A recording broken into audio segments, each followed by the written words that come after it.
Actually మీరు ఈ cinema చూస్తే మీకు అనిపిస్తుంది తెలుసా, ఇది నిజంగా ఒక అమ్మాయి తీసిందా ఈ సినిమా మీకు అనిపిస్తుంది. చాలామంది అనవసరంగా అయ్యో అయినా మిస్ అవుతాం నంబరు మిడ్ నైట్ పడుకునే 12:30 కొంతమంది ఫోన్ చేస్తుంటారు.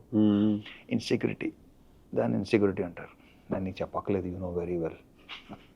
సో నాకు అలాంటిది 0-1% కూడా. ఇది సెకండ్ టైం మీరు అన్నమాట విన్నాం, ఇట్స్ ప్రాక్టీస్ అని. ఏదో ఇంటర్వ్యూలో చూస్తే రితిక్ రోషన్ గారు కూడా ఒక మాట అన్నారు ఒకసారి, that happiness is a practice, హ్యాపీగా ఉండడం ఒక ప్రాక్టీస్ అని. సెకండ్ టైం వింటున్నాను అనమాట. ప్రాక్టీస్, డెఫినెట్గా ప్రాక్టీస్. అది 3 months పట్టవచ్చు, 6 months పట్టవచ్చు, 1 year పట్టవచ్చు, 2 years 3 years పట్టవచ్చు. But practice set, all set. అంటే ఇక్కడ నాకు తెలిసి నేను ఎప్పుడు ఏ స్ట్రెస్ తీసుకోను సిద్ధు. స్ట్రెస్ అసలు తీసుకోను నేను. నువ్వు డెఫినెట్గా తీసుకుంటావు నాకు తెలుసు. అట్ ద సేమ్ టైం ఏంటంటే కొంచెం నీ కెరియర్ ఇప్పుడు లైక్ ఇంకా ఉన్నావు కాబట్టి కొంచెం నేను గ్రోయింగ్ స్టేజ్లో కూడా ఎప్పుడు లేదు నాకు. అదేంటన్నా అలా ఎలా కుదురుతుంది? ఐ డోంట్ నో, అదంతే మొదటి నుంచి అంతే. అది కొన్ని స్ట్రాంగ్ ఇన్ఫ్లుయెన్సెస్, వాళ్ళు ఎవరో తర్వాత చెప్తాను పర్సనల్గా. సో యా, నేను అసలు స్ట్రెస్ ఇలాంటి ఏదైనా టేకింగ్ సీరియస్లీ అసలు ఏది సీరియస్గా తీసుకోండి అస్సలు. అది వరం అన్నది. ఇంక వీళ్ళు అంటుంటారు మొత్తం అలా అంటుంటారు. మన కో యాక్టర్ ప్రవీణ్ ఇలా అంటుంటా, అదే కుదరదానే, అంతే కుదరదానే, మీకు ఇలా కుదరదానే మాకు అంటుంటారు.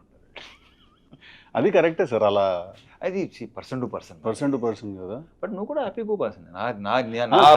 నా మాత్రం నాకు నన్ను రిలీజ్ అయిన విషయం ఏంటంటే, నాకు జనరల్గా నాకు సినిమా ఎంత పెద్ద సినిమా అయినా, ఎంత పని ఉన్నా, ఎంత ఎక్కువ వర్క్ ఉన్నా కూడా నేను ఎప్పుడు యాక్చువల్లీ స్ట్రెస్ తీసుకున్నాను. నాకు ఓన్లీ స్ట్రెస్ ఎప్పుడు వస్తుంది అంటే నాకు అన్సర్టనిటీ వల్ల వస్తుంది.